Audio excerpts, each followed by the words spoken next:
start with Rudolph. What do you think happens with him? Everything that Doogie was saying, I've been hearing the exact same thing. It's all accurate. Rudolph does not want to restructure right now. Could he have a change of heart? Sure. And I think you have to look at all of the ancillary stuff around him, his impact on this community. He's already rooted here. He stays here. He can make a ton of money after he retires. He's been here his entire career. And truth be told, he feels like he has the leverage right now.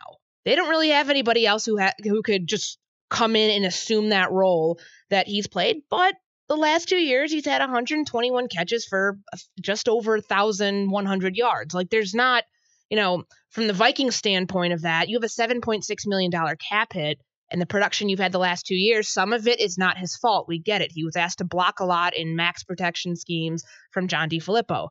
But the stats don't lie. That's just what this was the last few years. His role is what it is. He's going to be 31 years old.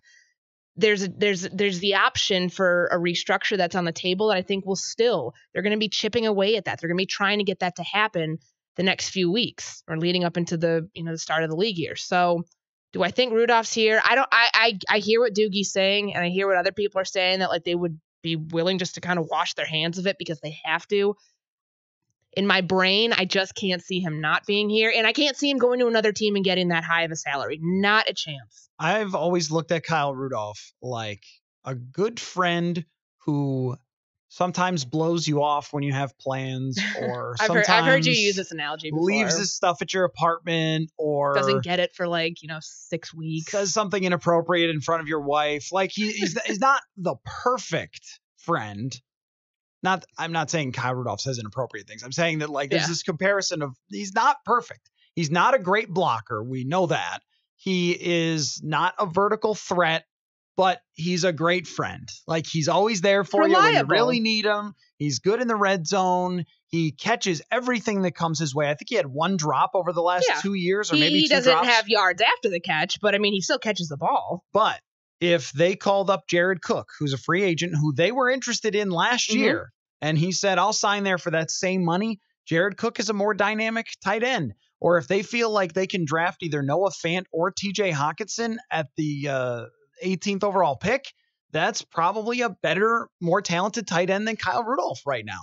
I agree. It's more of a guy who fits what teams are looking for, the George Kittle, the Travis Kelce, not even just necessarily Gronkowski, because he's kind of a freak and an all-timer, but just someone who can, even the Dallas Goedert, make plays down the field. That's not something that Kyle Rudolph can necessarily do. It's your third weapon for Kirk, and you need more of those, as we've discussed ad nauseum. It's just another one, and I just don't know, if they can draft a number 2, if they can go get a number 2 and they can convince him to restructure, all as well. But it doesn't seem, just for everything that I'm hearing, the negotiations they're not in a good spot right now. And that's why I think that maybe the best option still is to just leave him be and draft one of the tight ends, even if it's not the top 2. Irv Smith will probably be a second rounder. There's a couple other guys who are intriguing, but draft one higher than the 5th round this time. If you keep thinking you're going to find one of these guys in the 5th round, it's probably not really. I said that to Rami yesterday. I was like, stop going the 4th and 5th round for the Bucky Hodges of the world and